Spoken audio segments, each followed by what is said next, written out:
He-Man and the Power Sword. A mighty figure stood at the edge of the jungle that had until this day always been his home.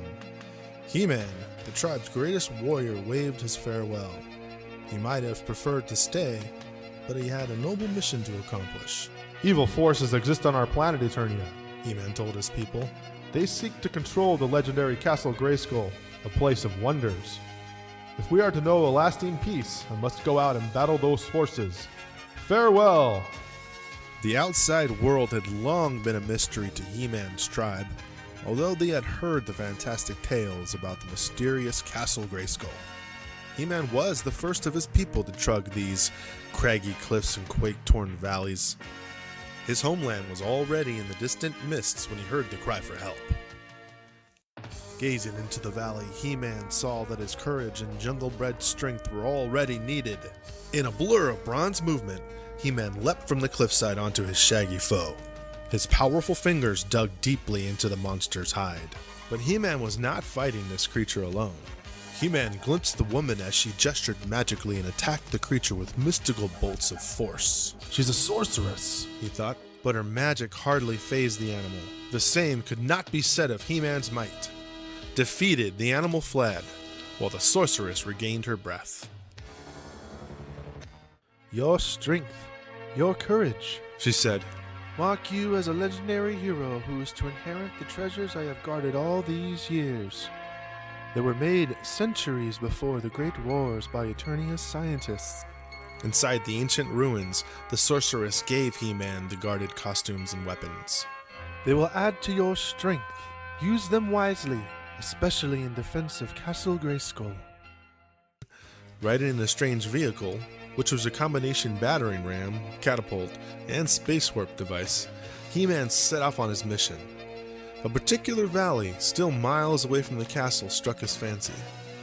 This valley would serve as his new home and headquarters. Wearing the costume that gave him superhuman strength, He-Man went to work carving out his new home, using no tools other than the power of his fists. But even as He-Man constructed his dwelling, evil eyes were gazing upon Teela, the warrior goddess, as she watered her unicorn charger. There's none in all of Eternia as beautiful as she, grunted the ape-like beast man. I'm really starting to believe she is a goddess. Soon she'll be more than that, whispered his master, Skeletor. Soon she'll be my bride. But it was no simple matter to capture the warrior goddess. She fought like a demon, her body possessing the spirits of many ancestral champions. Only Skeletor's energy blade, after freezing her courageous steed, at long last shook her unconscious. Carry her to Castle Grayskull, Skeletor commanded his underling, Beastman. But be careful! I do not like having my bride to be damaged.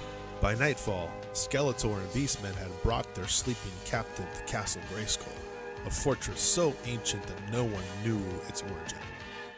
An eerie voice, that of the castle's all-present spirit, warned them. Go back! The secrets and treasures of Grayskull are for no one to possess.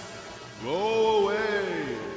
Another warrior secretly watched as Skeletor defied the warning and forced open the castle's drawbridge. Entering the grim castle, Skeletor and his accomplice failed to notice the other warrior departing through the shadows in his heavily armed chariot. I defy you, spirit of the castle, shouted Skeletor. Your many secrets shall be mine. I hold half of the mystic power sword. I shall soon possess the other half, which is hidden within your walls. Then I will have full power, and none of your deadly traps will stop me. When I join both halves of the power sword together, exclaimed Skeletor, the magic fires created by ancient scientists and sorcerers will blaze again. And he thought back. Once I lived in another dimension, populated with others of my kind. But when the Great Wars opened a hole in the dimensional wall, I was thrown into this world. With the complete power sword, I shall reopen that hole and bring my people to conquer this dimensional world. After strapping the unconscious warrior goddess to a stone slab, Beastman searched with animal-like cunning through the castle. At last, he found an ancient scroll upon which had been drawn a map. The map, which seemed to have been drawn in blood, had many strange symbols which only Skeletor could understand. They show the way to a fiery sword. He shouted.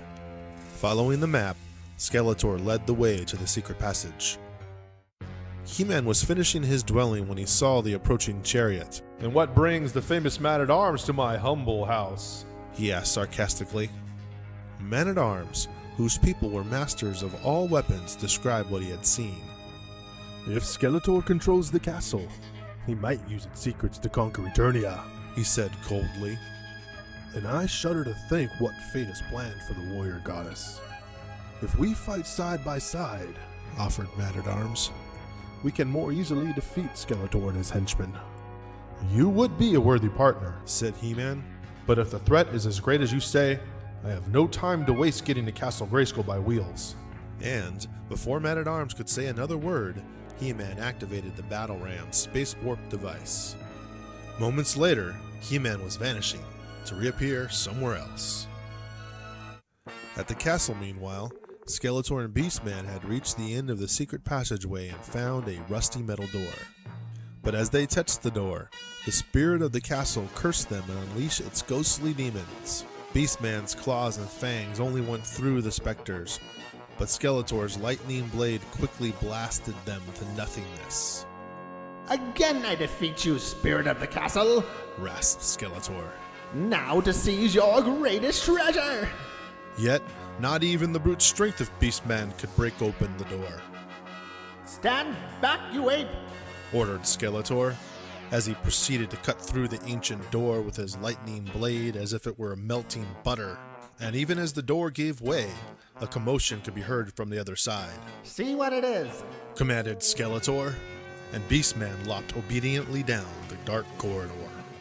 Outside the castle, He-Man was using his vehicle like a battering ram to try to gain entry. He-Man! Snarled Beastman as he reached the castle's laser cannon and fired a deadly bolt towards the foe. But He-Man's force field garment easily repelled the blast. Is that the best you can do, you brainless gorilla? He-Man taunted. If so, I have nothing to worry about. Perhaps He-Man did not have to worry about the laser cannon penetrating his force field, but he did not figure on Beastman choosing a new target, the vehicle, which was not protected by that barrier of force. As He-Man rolled out of the overturning vehicle, his costume's force shield was accidentally switched off. Now to finish you off, growled Beastman, aiming the laser cannon at his seemingly helpless victim. Inside the tunnel, Skeletor saw the shiny object. Its broken blade seemed to beckon to him. He grasped it in his scaly hands and then eagerly placed the two halves of the ancient object together. He could feel the unbelievable energies of the sword as the blade burst into green fire. The restored power sword. He exclaimed. With this I am invincible. There is nothing I cannot do. Nothing! Weapon in hand, he turned thirsty for battle. Before Beastman could make good his threat, his attack was interrupted by the timely appearance of Man-at-Arms. Firing his flame-throwing weapon, Man-at-Arms said, I'll keep him occupied, He-Man. Turning to the castle, He-Man pulled with all his mighty strength, taxing his natural power to the limit. Finally, he pulled down the creaking drawbridge.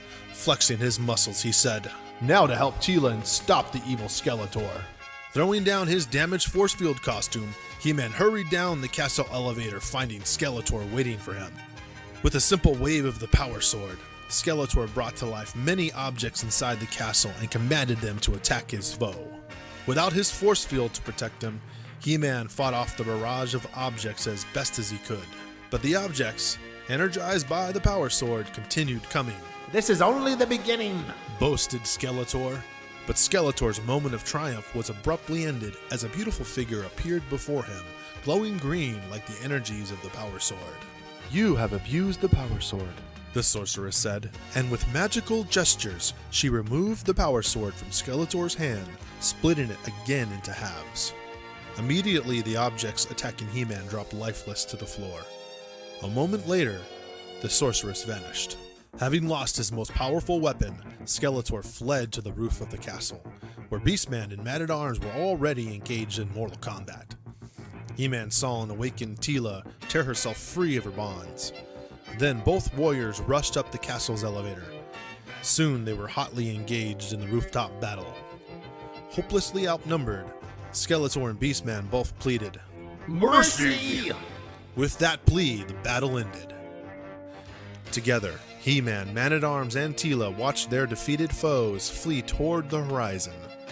Then, seeing an apparition below, they climbed down from the roof of the castle. From now on, Said the sorceress.